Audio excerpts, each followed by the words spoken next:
to Spotlights. This is a podcast for the Yale Forum on Religion and Ecology. I'm your host, Sam Mickey, and this week I'm really happy to welcome onto the show Heather Eaton. Heather, thanks for making time for us. Thank you very much. Nice to see you, Sam. Yeah, nice to see you too. And for people who don't know you and your work, you're a professor of conflict studies in the Faculty of Human Sciences at St. Paul University in Ottawa, Canada. And your work is really widely interdisciplinary, something I really appreciate about it. You work with gender, ecology, religion, peace studies, animal studies, nonviolence.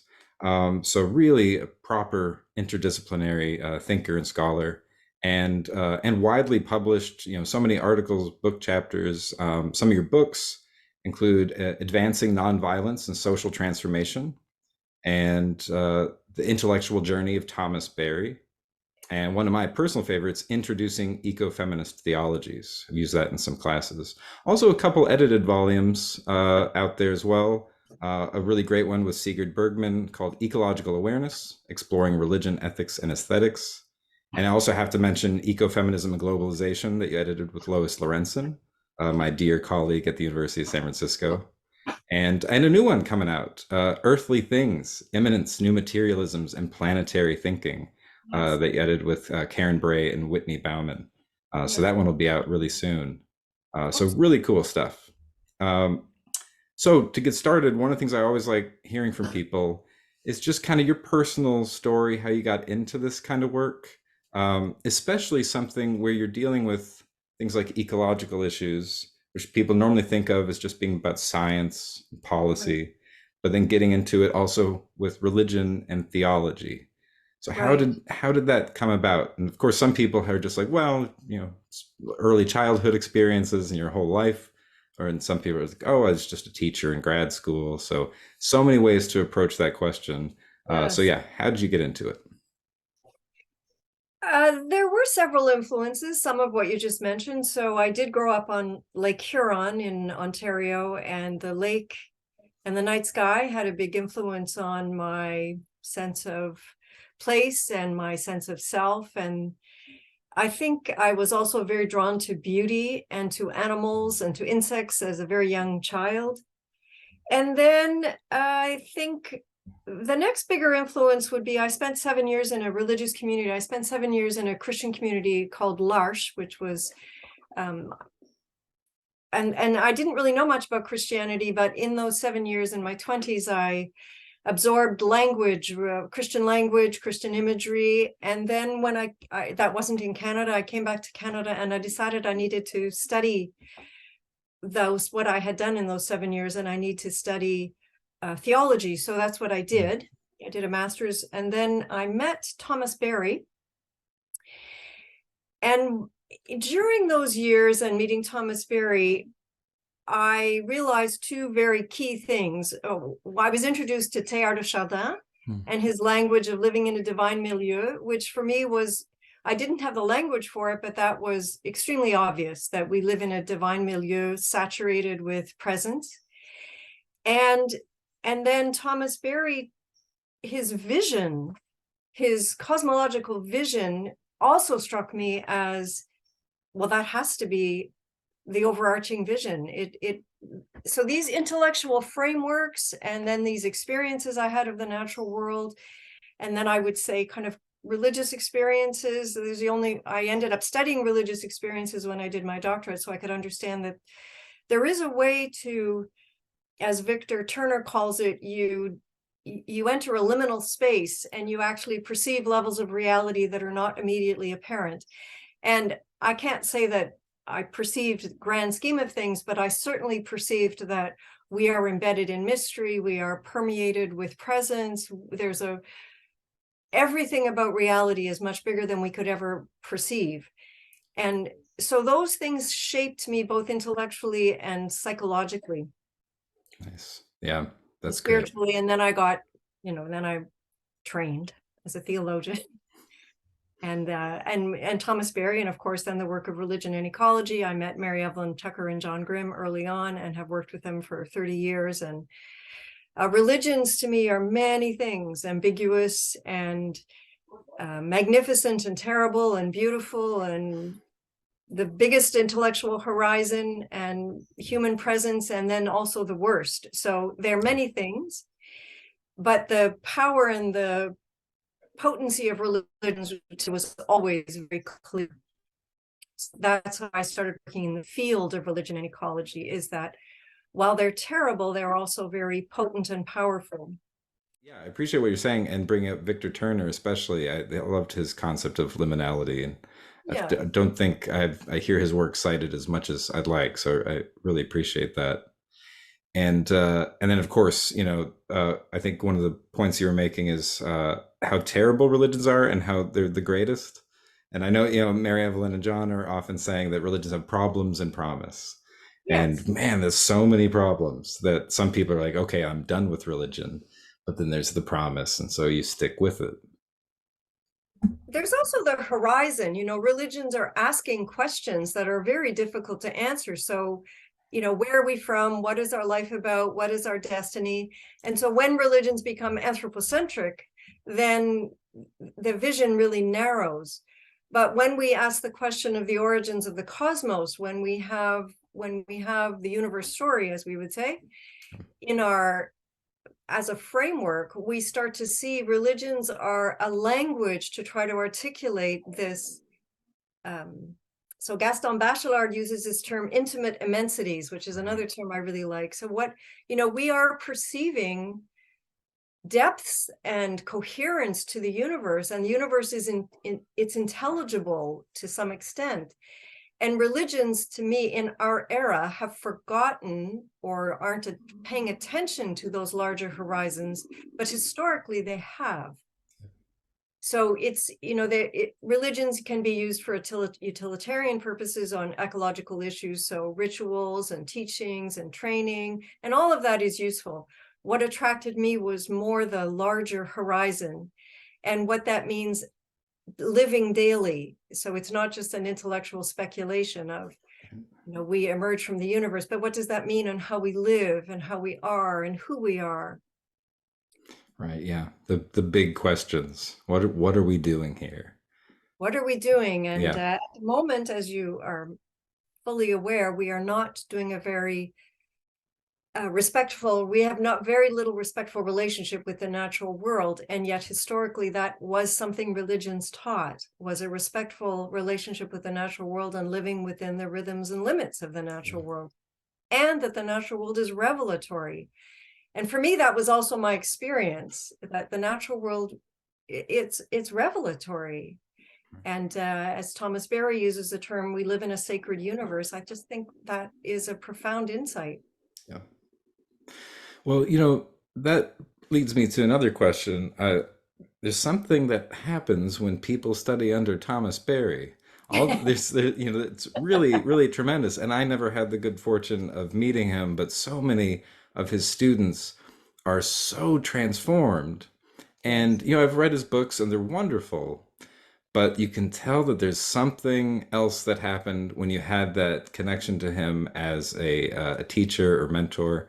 And so I wonder if you could speak to that. Like, what was it? Because there's a lot of great books out there, and his are among them.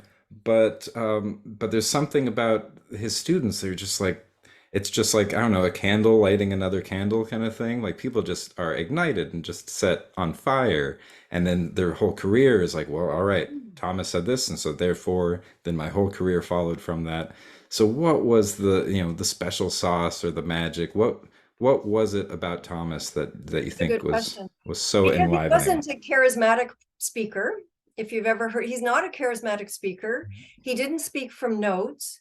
He wrote his books with no footnotes. I did study with him and I did my PhD on his work, and I too know I know his books. And there was a colleague who said, what is it with all you Barryites? You've heard all the talks, but you still go see them. You can actually finish his sentences for him, and yet you still go. And there's no easy answer. The content is, his content is of a depth and a breadth that if you pay attention, and I must say it was awfully hard to take notes because you start writing, but then the depth of his insights are profoundly transformative. So you have to let them in, and you have to really rethink about your relationship to, well, I would say most things, everything. So it's not like you're sitting in a chair listening to a talk on cosmology. It's a talk about the depth of reality, which is also in you, in oneself. So Thomas Berry often had this exercise where he would say, hold up your hands. So we would dutifully hold our hand. He would say, your hand, 13 billion years old. And then he would give us this unfolding of the universe, of the depth of interconnection. And so it was profoundly scientifically accurate, profoundly inspiring, and it gave people a life orientation. And I think that is almost impossible to find. I mean, it's very hard to think of who one reads or who one thinks about or who one could study or listen to that has that breadth and depth. Also, he was phenomenally learned. You know, he had 8 languages. He read almost everything in the original languages of Italian or Latin, or he learned Hindi. He went to China. He learned Chinese. So this is a very learned, classically learned man that we also don't train like that anymore. So his intellectual depth and breadth were, I mean, just astounding. And so I can't speak for all the Barryites, but I know a lot of them. And it's true, you're sitting at the foot of a master. That's what you are doing when you're listening to him. He was a master. And I say that in the most respectful way of I mean, he was an unassuming, humble man. So, and also not a charismatic speaker, but you could hear a pin drop anytime he spoke. So to me, that speaks to breadth and depth and insight and profundity. Yeah. And something, like the hand, you just hold up your hand. This hand has been, all the elementary particles in your hand have been Exactly. around for 13.8 billion years. And to make it so palpable, to have that kind of deep insight, and then you look at your hand and like, oh, the insight's right here. It's not just an idea. It's an experience. You can see it in your own hand. And yeah, to make it that present is really remarkable. I would say, I think that humans have a lot of needs for belonging and participation, and we need a vision of society. And what Thomas Berry would say, you belong to the universe. You emerged from the universe and you belong to the universe. And, when people talk about belonging to the universe or emerging from the universe, that sounds very abstract. But then when you start connecting it to, we evolved with the processes of the earth. And what Barry would say is that if we have any sense of spirituality, it's because the earth is imbued with spirituality. If we have a sense of presence, it's because there is presence. If we seek to understand our place in the universe, it's because we have a place in the universe. And I think that ended up superseding, are you liberal? Are you conservative? Are you progressive? Are you not? Do you belong to your family? Like, what is our deepest sense of belonging? And I think he gave that vision to people that we belong in this depth of reality. We emerged from and we belong to. And I think that was comforting for people who, I mean, people do need to belong. Yeah. And I'm sure, as you know, political belongings are very complicated right now. Social belongings are very complicated. There are so many inequities and disparities, and there's so many injustices, and people don't know what to do with the decline of the natural world, because that is our fundamental belonging. And yet there's a certain autism, as he would say, towards this. There's a certain lack of a deep lack of awareness that what we do to the earth we will do to ourselves. And so I think he shifted the anthropocentric vision, and I think that was inspiring and comforting for a lot of people. Mm-hmm. Yeah, and something, the field of environmental ethics has been complaining about anthropocentrism for like 50 years, and it's like, we need more than just critiques. We need the vision of what the alternative is. We And do. it seemed like Barry really provided that in such a clear and deep way that people are like, oh, okay, that's what it means to not be anthropocentric. Just means Yes. feeling your belonging. Yeah, belonging and it's a sense of integrity to, he talks about integration, and the earth has a sense of integrity, and the cosmological processes have a sense of integrity. They're interconnected. This is the whole field of new materialism knows that everything is interconnected all the way up and all the way down. And what does that actually mean? And I do think anthropocentrism is in our worldview as it's entrenched. And the change to think differently and live differently, as you know, is very hard for certainly Euro-Western anthropocentric cultures. Yeah. Yeah. And it's embedded in Christianity too, the anthropocentrism. So even though I did theology, we all became very critical of the anthropocentric themes, which are quite powerful. Yeah, right. Some traditions have emphasized the human much more than others, and that also reminds me, speaking of integrity, that Barry was one of the first people to talk about integral ecology, long before Pope Francis used the term, and that sense of Sure. that integral relationship to it. I always like to point that out because It's very true. after Laudato Si, integral ecology, be like, oh right, Pope Francis. I'm like, actually, there's some other people Much worth older. noting. Well, you mentioned new materialism, and of course, I mentioned you have this new book coming out soon, Earthly Things, and so I want to talk about that a little bit because it's an interesting field or movement, and I think for some people, when you say materialism and you're thinking about Yeah. religion, they're like, nope, get that out of here. Yeah. So I wonder if you could say a little about like what is new materialism? Sure.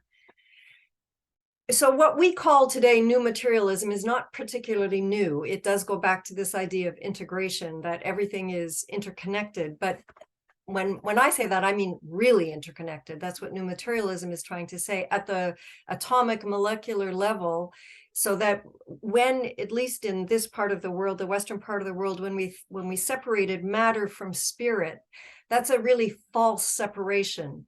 So we have a lot of dualistic thinking in our, so I'm going to use the word worldview, but in our habits of thought, we think along dualisms. Materialism got connected with Marxism, or material change is the way you transform the world. But what new materialism or old materialism is saying is that everything is really interconnected. So, Thomas Berry talks about belonging. It's not a superficial idea. It's that really your hand is 13.6 billion. It has this atomic structure to it that is the atomic structure of the universe. And so new materialism is, it's a complicated discourse. I can't say it's all a bit abstract sometimes, but the basic idea is that everything is really connected. So that really changes disciplinary boundaries. So it means science and religion need to be connected.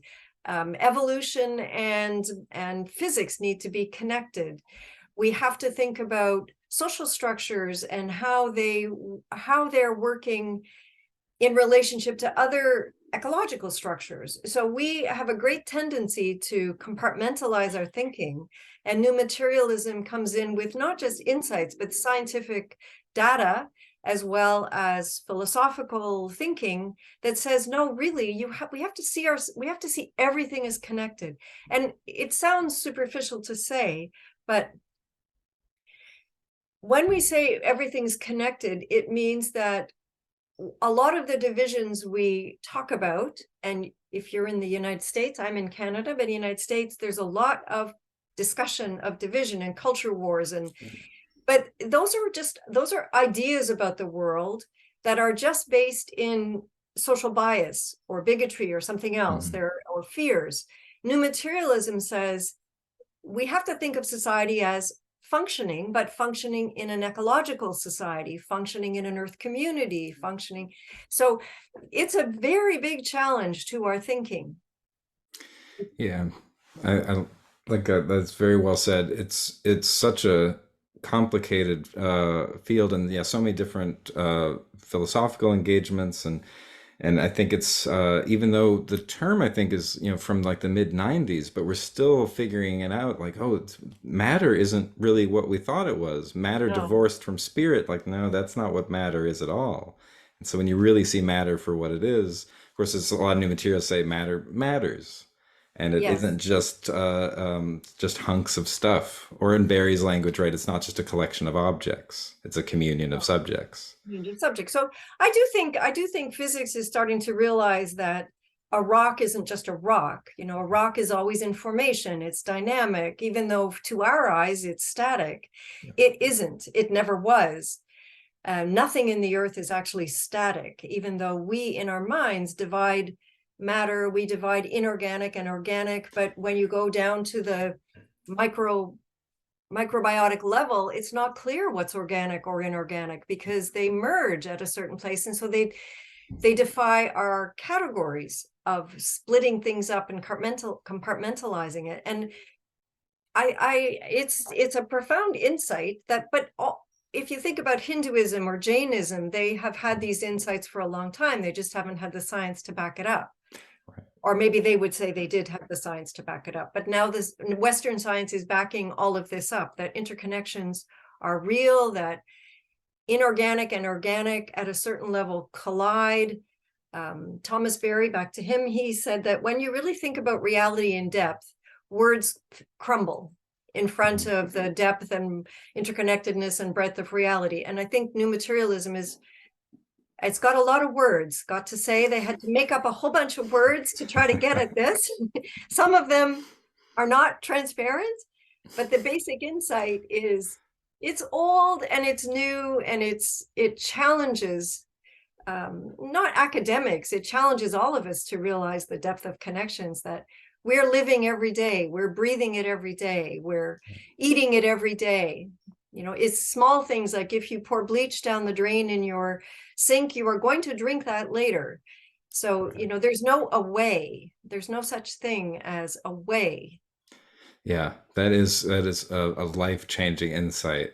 And it's like, well, no, but I throw it away. You're like, Yeah, there there's no isn't an way.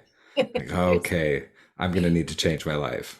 Exactly. So that's what I mean. They're big ideas, but they have day-to-day implications. Yeah, that's great. And yeah, I think that's easy to lose because, like you said, there's a lot of words. They do make up a lot of terms. I know, like Karen Barad, she's like, well, it's not that things interact, they intra-act. Yes. I'm like, okay, well, that's going to confuse and they have a lot of people. agential. I mean, I do get lost in the words, and I'm more inclined to simplify them myself. Yeah, I think that helps because if these are going to be insights that, kind of percolate into the public, we need to speak with some kind of regular terms and just explain it in everyday language. And people are like, oh, I see what you said. I thought it was just a bunch of philosophers arguing with one another. Well, it can sound like that, and it actually can be that, but right. And just, all the conversations about the Anthropocene or the Capitalocene, or I get worried sometimes we love to split things up. And to me, that's another splitting up of, we have our economic system is,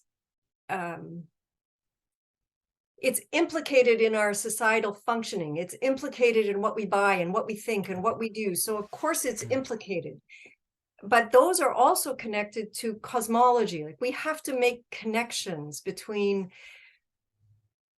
earth processes and economic processes that, if we narrow, I got very tired, I'm sorry, I'm changing subjects, but in the early days, we had a big arguments about eco-justice versus, we should we think about the universe? But you think they're actually connected. We do have systems of injustices, and they do need to be addressed, and they have to be addressed through ethics and justice, but also through economics. So we know all this, but that is not a sufficient vision.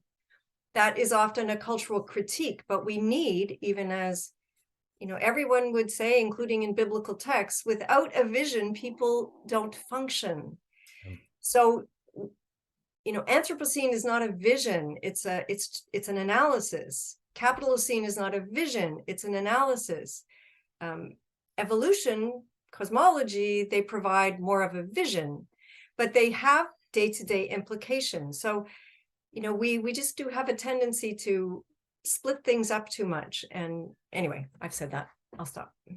And it bears repeating because it is such a severe problem. And, like you were talking about, the problem of like culture wars and things like that, like it really is preventing people from taking the actions we need to have a more sustainable and just society because we just keep thinking so divisively about things.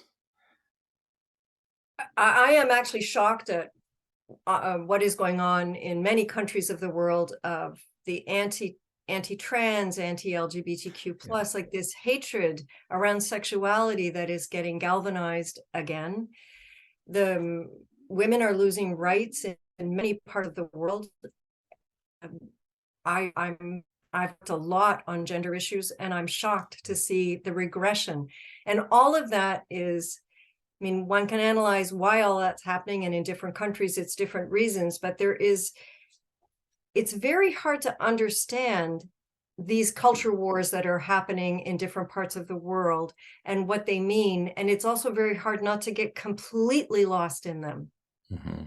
Yeah. Because they take up the airspace, they take up the political space, they take up the news cycle. And, we are, I'm in Canada, but we have forest fires all over the country, as Europe does, as many of the United States does, and floods. And there are still climate deniers. I mean, that's a rhetoric. And I don't know what that is, what that phenomena is, but to me, these culture wars include denying what is going on ecologically, socially, politically. It's putting hate camps, funding, like all kinds of things are happening. And that to me is extremely worrisome about what does it mean to go forward with these culture wars and how we get a sustained. I was just reading Gus Speth, and Gus Speth was saying, the people on the progressive side of things need to not demand radical change, but to celebrate small changes. Mm. So I'm just going to say that because I was just reading it, but how do we go forward with all of this going on in a way that is constructive, in a way that is building, in a way that is harnessing people's goodwill and good energy?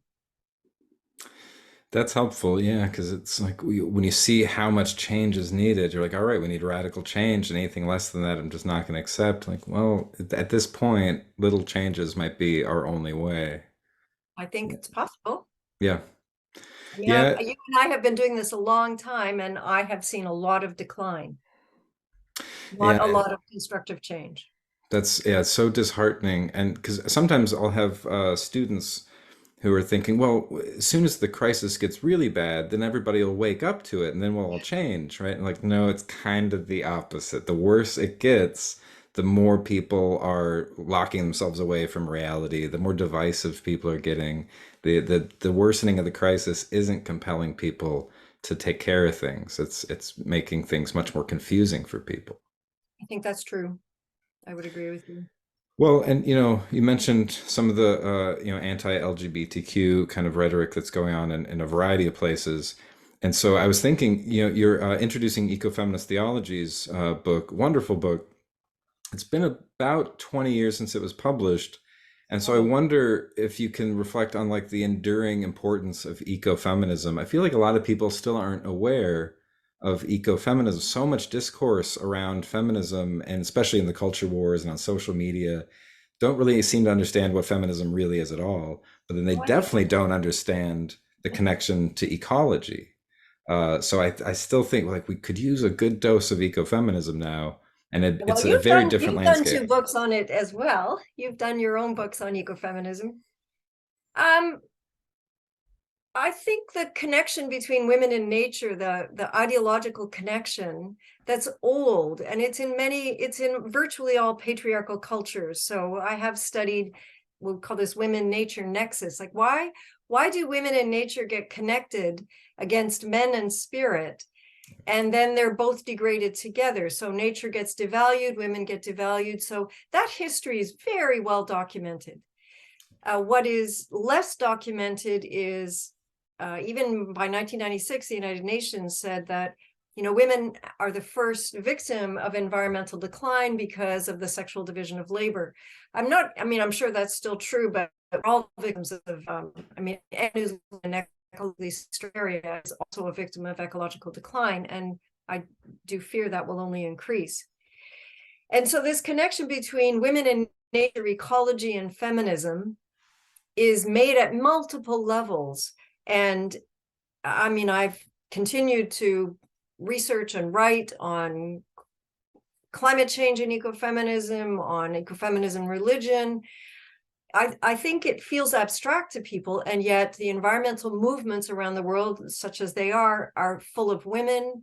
The people who are more able to collaborate on ecological issues tend to be women. I'm not essentializing women to say they're better at it, but it's just a fact in most cultures that the cooperative elements in society do tend to reside more with women who are more trained in cooperation and less trained in competition.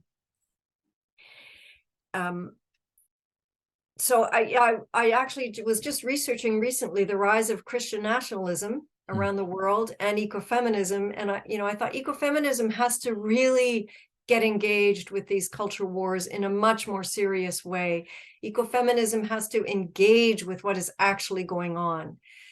I look at what's going on with the Taliban, and I think, how can we sit back and watch this absolute decline of human rights for women in a country, in Afghanistan? How can we watch this? How can we watch this war in Ukraine? And why are not those of us who would care about, so the war in Ukraine to me is just an extreme example of patriarchy at its worst. And ecofeminism is both the critique and the alternative to talk about cooperation and peace and nonviolence and other modes of conflict resolution and other ways of dealing with male aggression and male identity. And all these kinds of things have been developed excessively within feminism and ecofeminism. And yet feminism is still seen as an F word. It's still seen as this. I teach feminism every year, and I refuse to not use the word. But I explain to my students that feminism is a cultural critique. It's not women are good and men are bad. It has nothing to do with that. It's about how we're all shaped by gender ideologies, missing that our shared humanity is much more powerful than our gender differences. But patriarchy is reinserting itself in the way we're seeing in the United States, but also in Afghanistan, also in Canada, different countries in Africa. So patriarchy is a little bit becoming a bit more reinscribed. So feminists and ecofeminists need to step up, step out, be public, be loud. Right. Yeah. And use the word and not, not let the culture wars define what feminism is. It concerns me that, so I've been doing this a long time, and initially it was women's studies, and then it became feminist studies, and now it's gender studies. But gender studies at universities have become identity studies, which of course that's important, but we've, I would say, lost the Marxist analysis of how is gender structured in societies and what is the lived reality of gender. And most societies have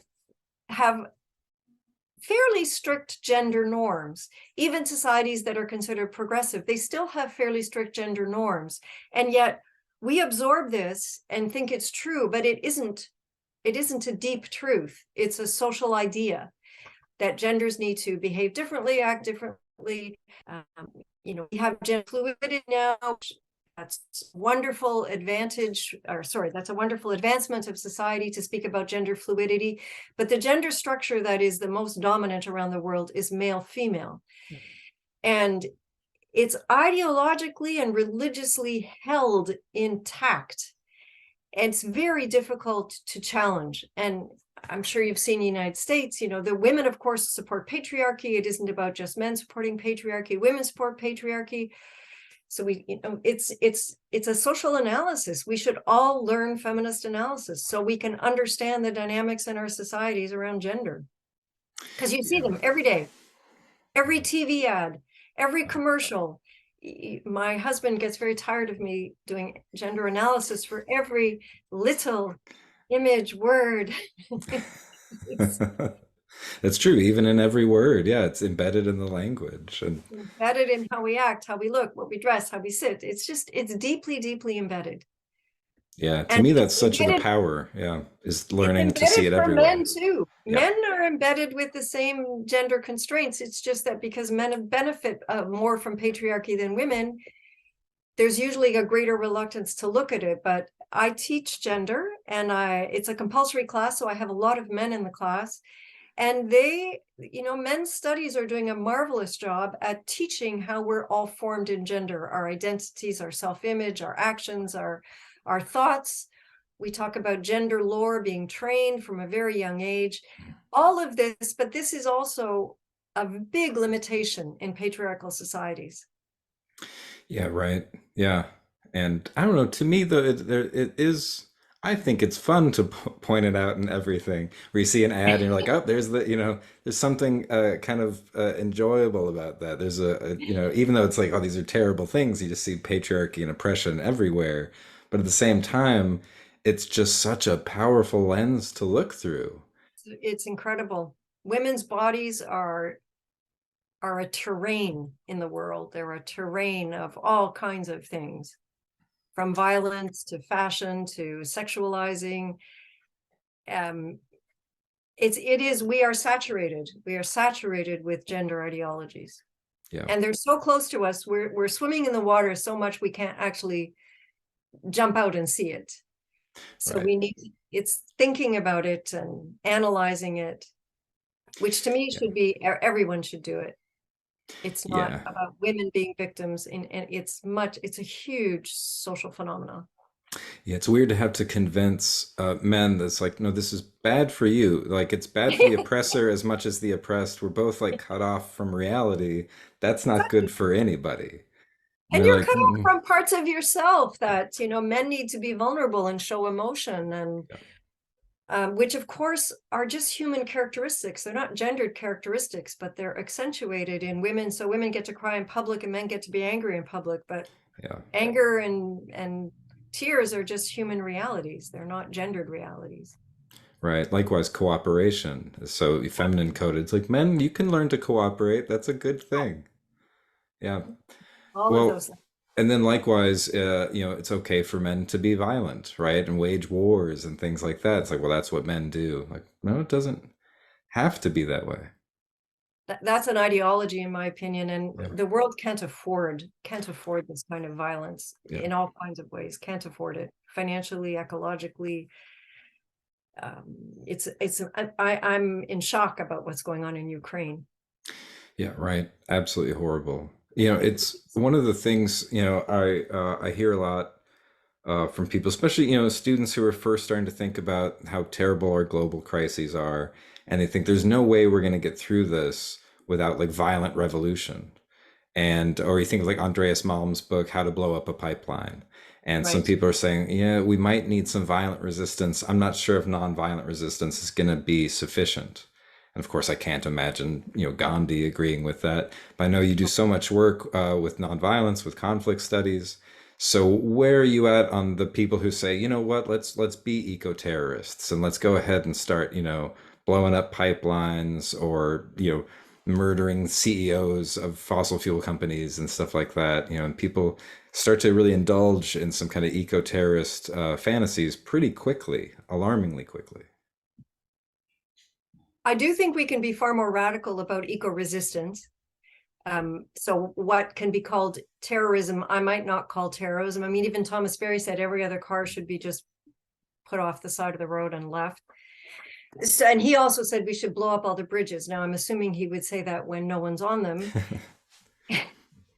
Um, so nonviolence is another realm of work and effort that has not received enough attention. So Mahatma Gandhi, I have gone to India to study nonviolence, but it takes a great deal more organization to train for nonviolence than for violence. It has to be, it's not the same as a protest. So in North America, we often think about nonviolence as a protest, but in Gandhi's world, it's a social action. So you do stop corporations through nonviolence. So you stop their supply chains. So when he was trying to stop the British and the salt, it took 5 years to plan.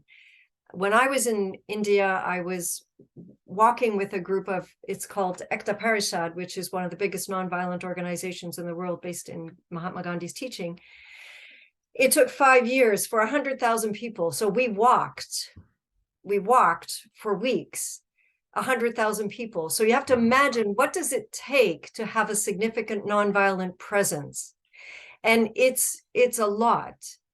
Now, they did get the land reform they wanted, because no one wants 100,000 people walking into Delhi and sitting in the parliament building. So what it takes for nonviolence, I think, is more than what people think. Now, there is an interest in nonviolence that's growing around the world. Nonviolent, usually it's short-term actions rather than long-term actions. But I am a very big fan of Bill McKibben and 350.org, or Greta Thunberg and all of her nonviolent actions, or Extinction Rebellion. I think Extinction Rebellion gets vilified, but in fact, they do very good nonviolent action, but they are socially startling. So they get if they throw paint on a painting, that doesn't go over all that well, especially if it's a classical painting. Right. So, maybe some of the tactics are a bit over the top, but the point is, what does nonviolent social change mean? And it still means social change. It's not critique. It's social change. So how do you have to have a certain number of people to mobilize for nonviolent social change. In where I live in Ottawa, we had truckers come into the city for 3 weeks a year and a half ago, and we organized nonviolent protests. So we had to, march in the streets, block the streets. These are kinds of things one does to get rid of these very misogynist, patriarchal, anyway, etc. So nonviolence to me is, it's an idea that doesn't take hold, because patriarchy saying only violence ends violence. But in fact, when you study the dynamics of violence, violence engenders violence. Violence is in a cycle. Nonviolence breaks the cycle, but it isn't by sitting in an armchair critiquing or writing. You have to actually put your body on the line. So Mahatma Gandhi said, more people can be killed in a nonviolent conflict than a violent one. So you have to be, it is equally an intense conflict. In North America, we usually consider nonviolent protests, but protests are usually quite safe. Right. They're safe social actions. Nonviolent can be less safe social action. So to me, nonviolence is not the same as eco-terrorists. It's more like Extinction Rebellion. But I think we can all be more radical than we are in terms of our social resistance. Right. Yeah. And organize, work with people. Yeah. Yeah. And that's tough. That's tough to ask people to do. And, especially in very individualistic societies, people just don't think of community as being like the leverage point. We always have this idea that, individual change isn't enough. We need systemic change. And so it's either the individual or it's the whole system. And people forget, build community, and communities can be those leverage points for change. Absolutely. Absolutely. Well, I'm wondering, one of the things I want to introduce onto the podcast for our new season is a little bit more structure. I want a segment called What's Bothering You? Basically, and of course, a lot, and we've talked about a lot already, but specifically for the field of religion and ecology, what's something that's bothering you? And it doesn't just have to be like a complaint, but like what's maybe a kind of edge that you'd like to see people push a little more, and a direction people should go more. Because there's so many different things that we can all be doing as scholars, as activists, as citizens. And so what's something that's kind of just you keep seeing it happening. You're like, we shouldn't be doing this. We should maybe push a little further this way or go a different direction. Or so what's bothering you? Well, I did mention Afghanistan, Ukraine, and the culture wars. So and the rise of Christian nationalism, those are things that I lose sleep over. In the field of religion and ecology, I mean, I've been doing it a long time, and I've seen a lot of change. From initially we were doing, visions and critique and reconstructions and all kinds of things around religious traditions. And then there was a period where a lot of people took on specific issues like food issues or animal issues, and broke, I would say, fragmented the field a little bit, not because those are not real issues, but we lost sight of the connection between food issues and visions. We lost sight of the connections. So I think the connections are useful to make. I do think, this is probably something I found useful in my own teaching, but in the past few years, I have asked all my students to connect themselves with an activist group doing something they like. So it could be fast fashion, it could be foraging, it could be food security, but some local group where after the course they could perhaps get involved in. And students found that extremely empowering. And so I think somehow we need to connect academia and activism a little more.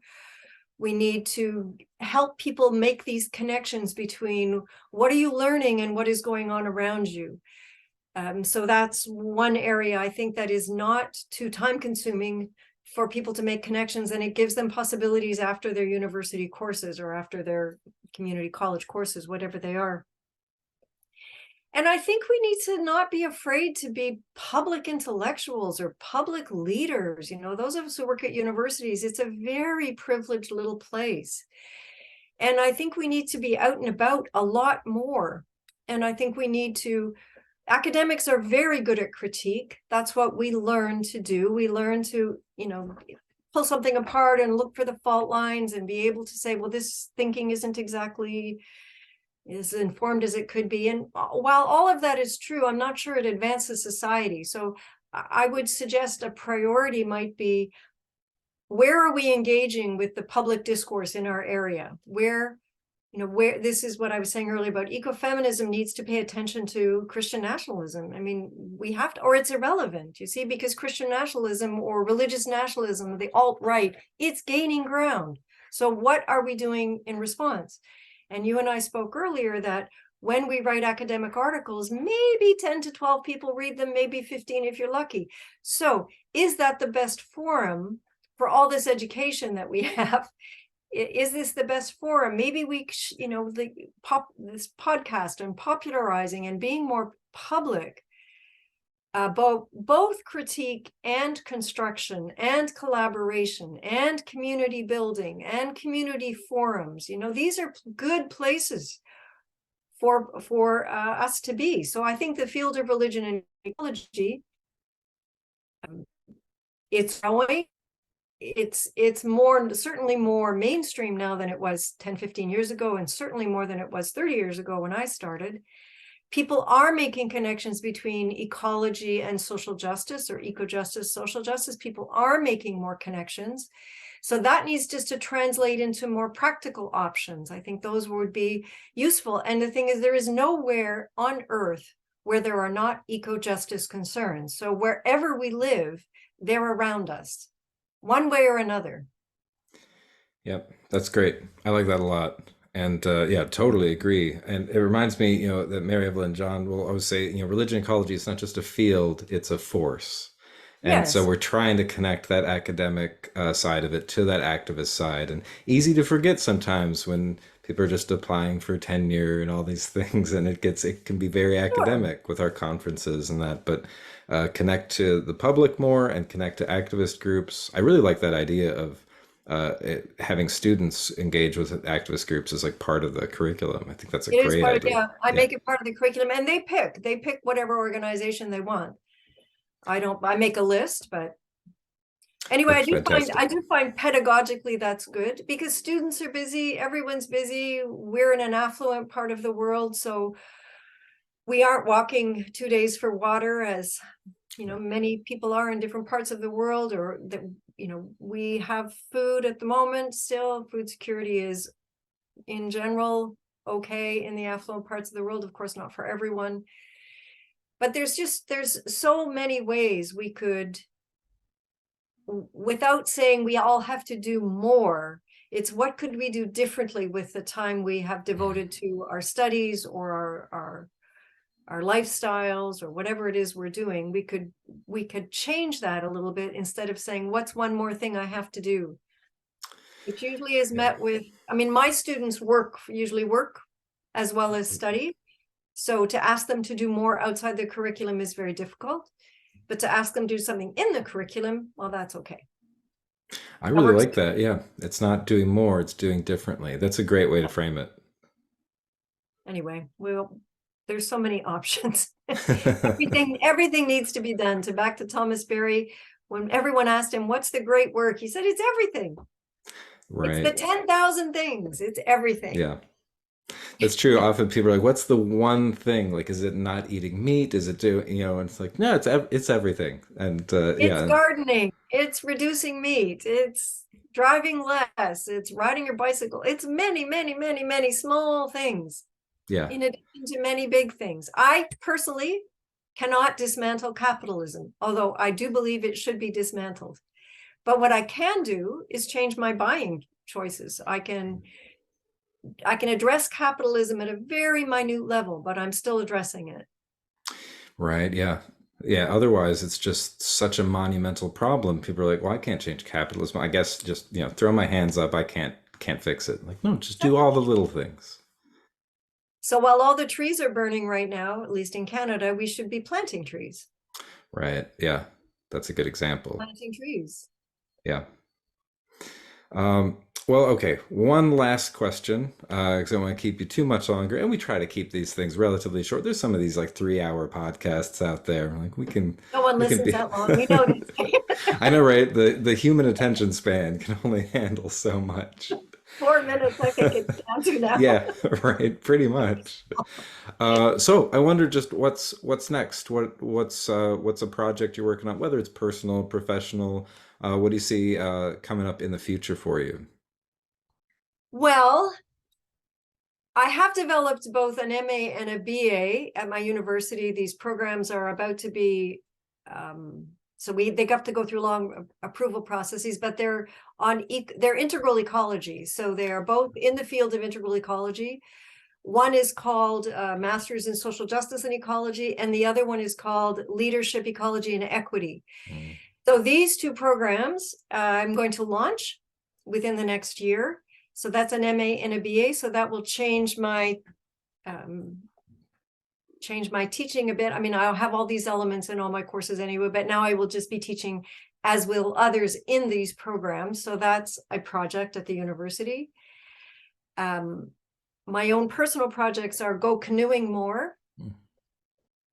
Just I have a great sensitivity to the beauty of the natural world, and I like to immerse myself. And it may sound very trivial, but feeling gratitude, even in these times of great trouble, acknowledging the power of the natural world, the presence of the natural world, to me is very nurturing. So I have to balance in myself despair and nurturing. Beauty and despair to me are the two things, but at the work level, it's these two programs. I do think I'm a very firm believer in universities that they're the last place for public discourse. There's no other public forum anymore for debate and discussion. Right. So we need to invest in our universities. We need to be teaching this material, discussing it, debating it, providing opportunities for people to learn and integrate whatever they want in these areas. So these two programs are part of my future in the next few years.